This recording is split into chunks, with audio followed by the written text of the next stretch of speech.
2001, Brett Williams, as festival director, made the decision to move the festival from the grammar school back to the incinerator, a very different complex now to that of 1970. Ipswich entered All for the Nation, again directed by Jan Paterson, and Rhinoceros Hides, directed by Cheryl Clarkson. Lorna Longston was at the helm again from 2002 for the next 4 years. I first performed in the Old Town Hall, the cavernous Old Town Hall in Ipswich, many years, in the 60s actually that would have been. And then the next venue was at the cavernous hall at the girls' grammar school. And eventually, after many years, we moved to our home, the Incinerator Theatre. We had worries about it being too small a venue for the audiences, but it's worked out really well. In 2002, Brett Williams' production of The Extraordinary Revelations of Orca the Goldfish met with great success, while in 2003, Cheryl Clarkson won Best Director for People Like Us. Rel Scott's Tinsel and Ashes took out second place in 2004, a year in which Cheryl Roach directed Nasty Things Murders and Jane Shepherd Epiphany. This somewhat disturbing play was followed in 2005 by the confronting Wolf Lullaby, directed by Suzanne Matulich, who in 2006 became Festival Director, a position she still holds. Apart from a considerable amount of involvement with youth plays, Suzanne also directed Impromptu, Touched and Again, which took out second place for ILT in 2011. Jim Orr appeared in Andrea Bond's The Boat in 2000 and Epiphany before trying his hand at directing in 2008 when he won Best Director for Domain. In 2010, while both president and bar manager, he directed 3 plays, Far From Perfect, Farfy and Ebbed. An exhausting experience. Our audiences are obviously a vital part of our festivals. TV personality Babette Stevens adjudicated way back in 1965 and gave the cast some good advice. Players must remember that while they may be having a wonderful time presenting the play, the cash customers must be able to enjoy it too. It wouldn't be much fun performing without an audience. I was amazed by the intimacy with the audience and the energy that you get. And with the festival circuit, the best thing is, with all the different festivals, you do 10 different shows because you get 9 or 10 different audiences and 9 or 10 different audience experiences. But the one thing that makes Ipswich spread apart from the rest is the fact that when you're in that amazing little theatre, it's almost you and the audience are all in the same car heading on the same journey. And when you have those moments in the play that are tension driven and you pause, you could hear a pin drop in that audience. And yet when you're laughing, they are roaring on the floor with you, and you hop off that stage with just this energy bounding to go back on again. And it's all because of that audience participation, and you just can't buy that. You can't buy that anywhere, and that's what makes Ipswich so special.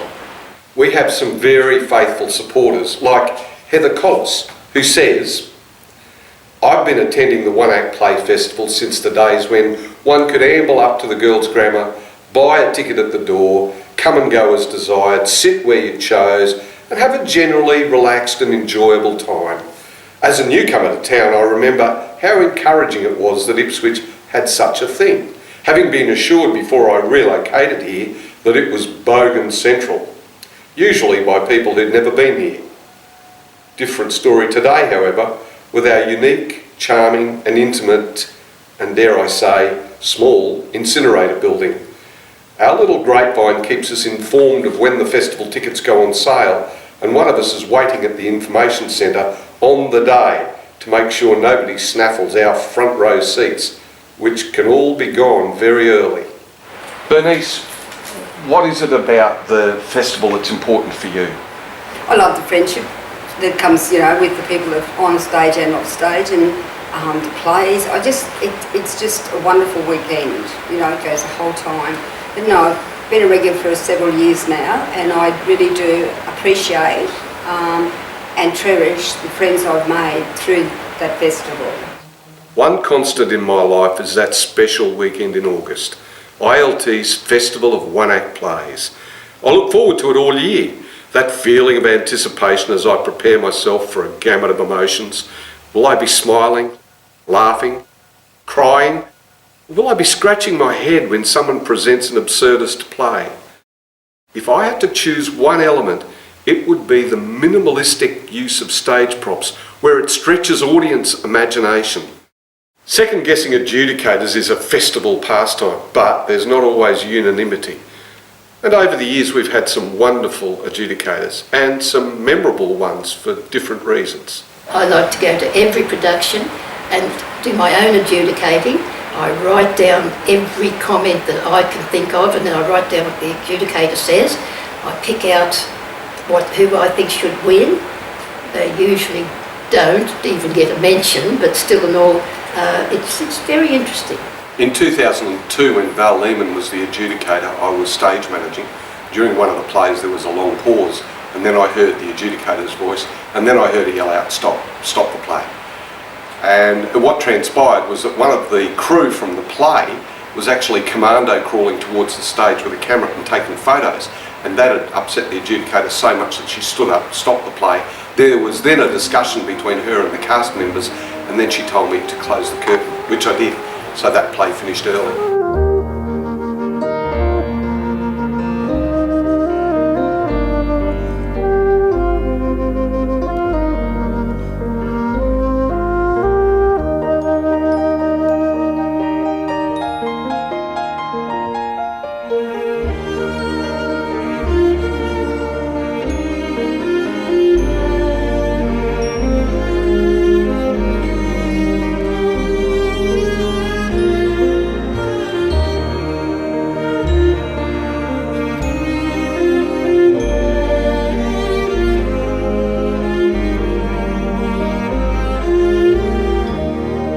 Jan, adjudicators make some strange decisions sometimes. What are some that you remember?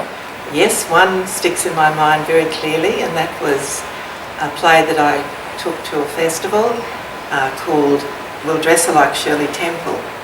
And it had a young 16-year-old in it, played by Kelly Badgett, who was 24 at the time, and actually won the Best Junior Actress Award.